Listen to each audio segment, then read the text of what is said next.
Okay, so this story starts way before I was born. Halfway across the globe, all the way here.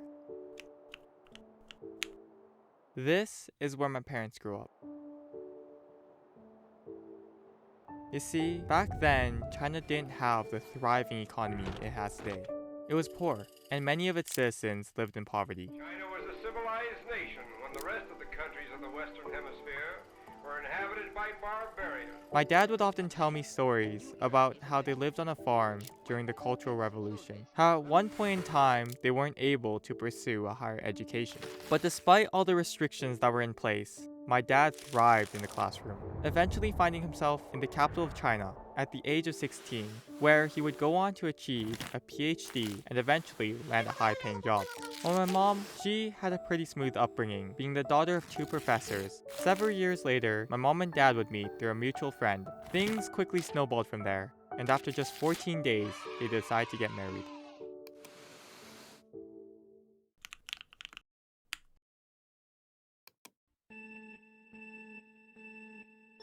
For them, life was pretty simple, having both a stable job and a house they could comfortably live in.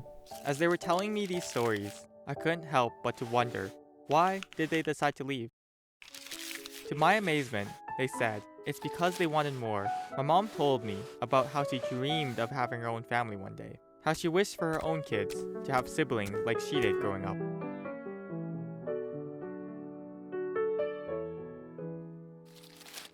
But this was during a time when having more than one child meant risking it all. So they did the only thing that seemed logical. They packed up and left, selling off everything that they had back in China, eventually landing them an ocean away here. Shortly after arriving, on an early morning in late 2002, I was born. I am the second child to a family of 5. To my right is my older brother, who was born 6 years before me, and to my left is my younger sister, who was born 2 years after me.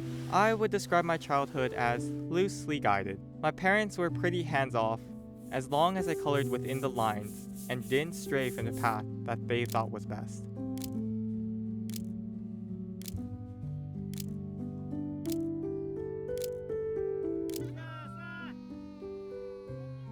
See, they only had one expectation for us growing up, to be better than they were. But for my father, having taken the leaps and bounds through the school system, he wasn't interested in us following the same path. Instead, he had his sights set on something greater, and the expectations were set incredibly high on something that the 10-year-old me couldn't really wrap my mind around. Ever since elementary, my mind was always searching, imagining, learning, everything but what he wanted from me. And from the surface, I seemed like your average kid. I did well in school, had a good relationship with my friends. I did what society expected of me. But in reality, I was just looking for anything to escape my life at home. Now, I'm not saying life at home wasn't good or anything. It was just a stressful environment where you're expected to perform. So, most people are raised to believe that succeeding in the education system is the only way towards financial security and a successful life. The objective is pretty simple, nothing a 5-year-old could not understand. You know, go to school, get good grades, and land a high-paying job. The theory was the higher you reached up this linear path, the more fulfilled you would feel, and as a result, the better your life would be too. This was the race that most of society was committed to. For most people, the equation was pretty simple. Results equal happiness. There was only one problem. This version of success isn't what my father had envisioned for us. So, I tried to straddle both paths that continually diverged further and further apart. I guess I was searching for a way to satisfy both myself and my father. One day in grade 5, my dad enrolled me into this figure skating program.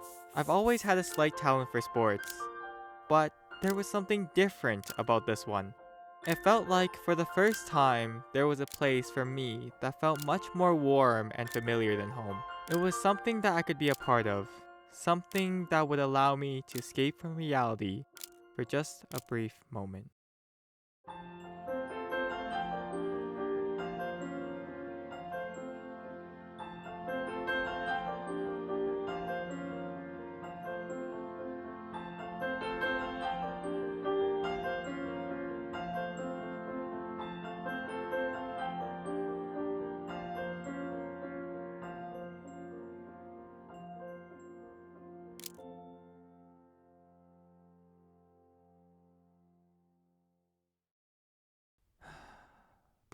all this running didn't come without its consequences. The older I got, the more expectations were placed upon me.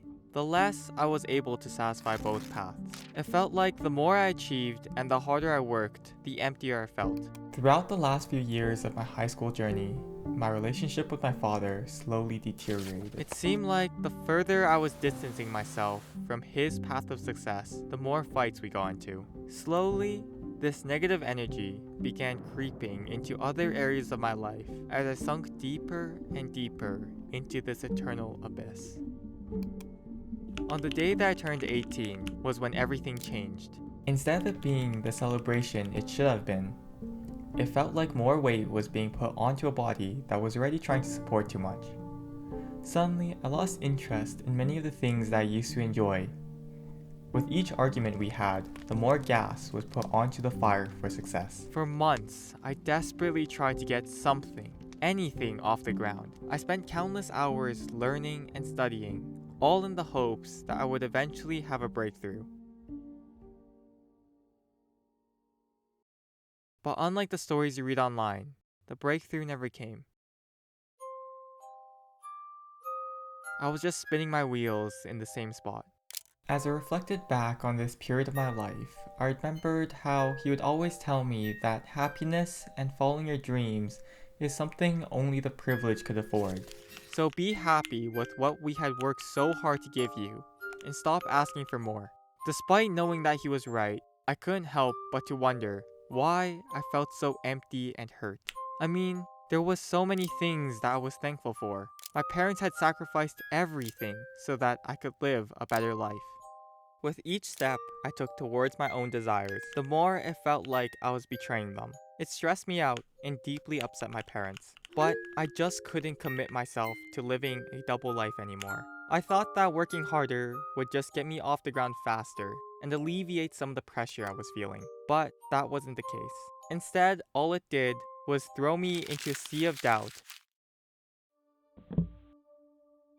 If you asked me a month ago why I decided giving YouTube a shot was a good idea, I would have said something along the lines of, because I need the money. Knowing that it was going to be extremely hard gave me the incentive to work harder than I had ever before. But in hindsight, I think it was because I wanted to prove to myself that I wasn't just good at one thing, and prove to those who doubted me that they were wrong. As I've gotten older, I've realized that the more I invested myself into his dream, the louder the voices in my head got. Receiving a positive result felt more like I was just checking off a box rather than an actual accomplishment, and progressing forward felt more like a burden than an actual achievement. Amongst this whole experience, if I had to summarize it in one sentence, it's understanding that following your dreams and finding enjoyment in what you do every day isn't only for the privileged. Rather, it is a right that is forged by doing what you love wholeheartedly and without compromise. This path I'm about to embark on is definitely very scary, and the chances of failure are high. But after what I've gone through, I can say with 100% certainty that I would regret if I didn't at least try to take the leap.